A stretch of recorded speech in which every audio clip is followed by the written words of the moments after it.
Well, if you'll turn that, I'll be able to get up and go again. And that's what I need to do, Larry, before anybody else finds me here. Before they were superstars, some of Hollywood's biggest names starred in some truly awful TV shows. Shows you've probably never seen, and for very good reason. Long before Sam Elliott was the ultimate cowboy, he played a crime-fighting motorcycle stuntman in a pilot so cheesy it never even made it to air. Networks in the 70s spent millions, hired huge stars, and promised the next big thing. So you can imagine their faces when these shows completely bombed. Today we're digging up the bizarre concepts and spectacular failures that Hollywood tried to bury for good. The 1970s were a total Wild West for television. With just a few networks fighting for your attention, executives would throw pretty much anything at the wall to see what stuck. The result? A graveyard of gloriously weird, high-concept train wrecks that are almost too strange to believe. We're talking robot cops, body-swapping spouses. These weren't just flops, they were spectacular, mind-bending disasters. And we're going to roast them, one by one. Get ready for this pitch. It's The Love Boat, but on a train. A giant nuclear-powered train with a swimming pool, a disco, and a mole, all while hurtling from New York to LA in just 36 hours. What could possibly go wrong? Everything. Literally everything. Supertrain was, at the time, the most expensive TV series ever produced, and it really showed, just in all the wrong ways. The futuristic train looked like a tacky, noisy disco nightmare, and the plots were just as bad. The 2-hour premiere had Steve Lawrence playing a gambling addict on the run from a mobster. Later episodes tried throwing in jewel heists and murder mysteries, but nothing could hide the fact that the show was just plain boring. Bet you're right about Post. I didn't kill Brad Lyons. I did. Could have been anything. All right, thank you. Critics called it a love boat on wheels which has yet to get on track. Viewers clearly agreed. The heavily advertised show got absolutely crushed in the ratings by a 2-hour episode of Charlie's Angels. The production itself was a mess too. One of the expensive model trains literally crashed during filming. NBC was hemorrhaging money on this thing, and its failure, combined with the financial hit from the US boycott of the 1980 Summer Olympics, nearly bankrupted the network. Supertrain was yanked after only 9 episodes, cementing its legacy as one of the biggest, priciest flops in TV history. Way before Tony Stark built a suit in a cave, there was Nicholas Conrad. In 1977, NBC gave us Exo-Man, a TV movie that was supposed to kick off the next great superhero series. The plot is, well, it's familiar. A brilliant physics professor gets attacked by the mob and is left paralyzed. So, what does he do? He uses his genius to build a powered suit that lets him walk again, and gives him superhuman strength to get revenge. Now, I actually developed algorithms for computer programming. I thought I remembered that. Think you can find your notes? Of course. Sound like Iron Man? Yeah, it was basically Iron Man, if his suit was made from an old deep-sea diving costume and moved with the grace of a broken refrigerator.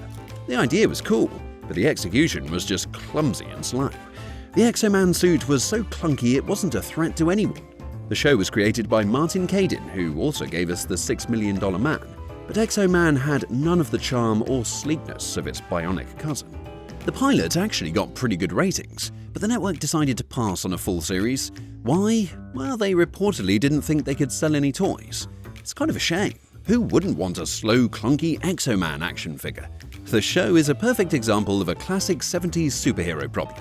No matter how powerful the hero was, they usually just ended up fighting regular old street criminals. Exo-Man is a fascinating, if very flawed piece of pre-MCU ambition. Body-swapping comedies are a Hollywood classic, from Freaky Friday to, well, all the other Freaky Fridays. In 1979, NBC decided to bring the idea to primetime with a show called Turnabout. It starred John Schuck and future Cagney and Lacey star Sharon Glass as Sam and Penny, a married couple who argue in front of a magical statue and, poof, wake up in each other's bodies. Sam, a sports writer, suddenly has to figure out life as a female cosmetics executive, while Penny has to navigate a world of locker rooms and 5 o'clock shadows. Trust me, it's happening. I am in your body and you're in mine. Well, Sam, I want my body back. The jokes were exactly what you'd expect. Sam, in Penny's body, deals with a late monthly visitor and goes to a gynecologist to see if he's pregnant. Penny, in Sam's body, ends up playing quarterback in a charity football game while Sam is stuck on the sidelines as a cheerleader. The writing was hammered for relying on cheap gags and predictable jokes that were already old news. To make it even worse, the performances were completely over the top. Glass played her male character as butch as humanly possible, while Shark added a soft mince to his movements. The show is based on a 1931 novel and a 1940 movie, but this version lost all of the original's charm. After just 7 episodes, the network did a turnabout of its own and cancelled the series. In the long history of buddy cop shows, there has never been a duo quite this weird. Holmes and Yoyo was about Detective Alexander Holmes, a clumsy cop who was famous for getting his partners injured. His new partner, Gregory Yoyo Yoyonovich, seems perfect. He's nice, super strong, and totally immune to whatever chaos Holmes causes. The catch? Yoyo is a robot, an android crime-fighting machine. The show was basically Get Smart meets a malfunctioning toaster. John Shuck, him again, played Yoyo with a wide-eyed innocence, while Holmes was played by Richard B. Scholl had to constantly hide his partner's true identity. The gags were literally robotic.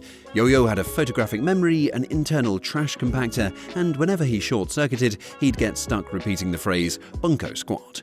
What division? The Bunko Squad. The Bunko Squad? The Bunko Squad. That's right. When did you join them? The Bunko Squad. Why does he keep saying the Bunko Squad? The series came from Leonard Stern, one of the guys behind Get Smart, but the sharp humour of his earlier hit was just gone. Instead, we got clunky effects and jokes that felt like rejects from a Saturday morning cartoon. Critics destroyed it, with some calling it the death of the cop genre. After a disastrous premiere, ABC pulled the plug after only 13 episodes, and Holmes and Yoyo is now remembered as one of the worst TV shows ever made. There are bad ideas, and then there's Me and the Chimp. This 1972 sitcom was created by Gary Marshall and Thomas L. Miller, the same guys who would later give us Happy Days and Laverne and Shirley. It's a masterclass in what not to do. The premise is painfully simple. A suburban dentist lives with his wife, 2 kids, and a chimpanzee named Buttons who washed out of the space program. The show was supposed to be a zany slapstick comedy, with Buttons the chimp causing all sorts of hilarious trouble. Instead, it was just trouble. The star, Ted Bessel, best known for That Girl, reportedly hated his primate co-star. The tension on set got so bad that by the 3rd episode, Gary Marshall already knew the show was dead in the water. Bessel, a former child prodigy who once played piano at Carnegie Hall, pretty much saw his career get torpedoed by starring opposite a chimp in briefs. For the first time, everybody got a chance to play, including Buttons. Yeah, he wasn't so bad for his first game, was he? Think we should let him keep the game ball? And yes, the chimp wore underwear for hygiene and censorship reasons. Critics and audiences were completely united in their hatred for the show. It was cancelled after just 13 episodes and has since become a pop culture punchline, often cited as one of the worst sitcoms of all time. It's a bizarre, hilarious warning from TV history. When you're running out of ideas, maybe don't look to the local zoo for your next leading man. It's easy to look back and laugh at these concepts now, but they're also proof of a time when networks were willing to take huge and often very misguided swings. They gambled on sci-fi, they played with new ideas, and sometimes they just gave us a chimpanzee sitcom. And while the shows themselves failed, they left behind a legacy of so bad it's good entertainment that's honestly more memorable than a lot of the era's successes. What weird 70s shows do you remember? Was there a bizarre pilot you were sure would be a hit, only to watch it vanish? Let us know in the comments below. We love reading about the strange TV you grew up with.